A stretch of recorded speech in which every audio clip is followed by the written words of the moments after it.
वहीं देश का पूर्वोत्तर राज्य नागालैंड एक नया इतिहास रचने जा रहा है। यहाँ पर बिना विपक्ष के ही सरकार चलेगी। बिना विपक्ष के सरकार चलाने वाला नागालैंड देश का इकलौता राज्य होगा। नागालैंड की सभी पार्टियों ने बिना विपक्ष के एक साथ मिलकर सरकार चलाने का फैसला किया है।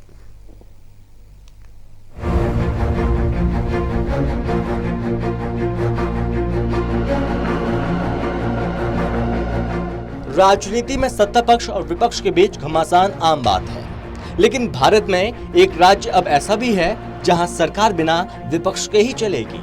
ये राज्य है देश का पूर्वोत्तर राज्य नागालैंड। नागालैंड देश का इकलौता राज्य होगा जहां पर बिना विपक्ष के सरकार चलेगी। बड़े सियासी बदलाव के क्रम में नागालैंड की सभी पार्टियों ने एक साथ मिलकर सरकार चलाने का फैसला किया है।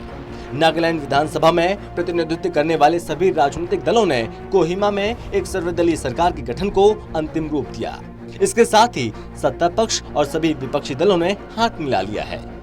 नागालैंड ने देश के इतिहास में एक सुनहरा अध्याय जोड़ दिया। अब यहाँ पर विपक्ष रहित सरकार चलेगी। राजधानी कोहिमा में सर्वदलीय बैठक में इस पर अंतिम मुहर लगी और सत्ता पक्ष और विपक्ष ने मिलकर काम करने का निर्णय लिया है। सदन ने संकल्प लिया कि नई सरकार को संयुक्त लोकतांत्रिक गठबंधन कहा जाएगा। इस गठबंधन में भारतीय जनता पार्टी भी शामिल है। दरअसल नागालैंड के मुख्यमंत्री नेफ्यू रियो की अध्यक्षता में हुई बैठक में विपक्ष रहित सरकार अपनाने के लिए सर्वसम्मति से प्रस्ताव पास किया गया। सीएम रियो ने इस फैसले के बाद ट्वीट भी किया और कहा, नागालैंड में विपक्ष रहित सरकार के लिए संयुक्त लोकतांत्रिक गठबंधन का नामकरण हुआ है। एनडीपीपी, बीजेपी, एनपीएफ और निर्दलीय विधायकों के पार्टी नेताओं और विधायकों ने सर्वसम्मति से ये फैसला लिया है। नागालैंड सरकार के प्रवक्ता नीबा क्रोनो के मुताबिक विधायक अगले कुछ दिनों में यूडीए के गठन के लिए विधानसभा अध्यक्ष को पत्र लिखेंगे।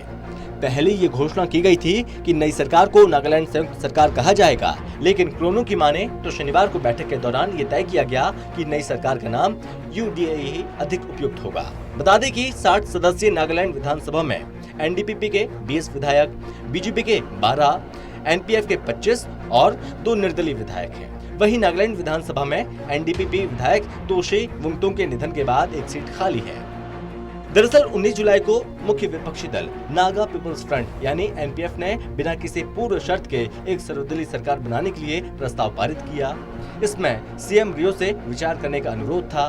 मकसद था संयुक्त रूप से नागा मुद्दे के शीघ्र राजनीतिक समाधान पर जोर दिया जा सके।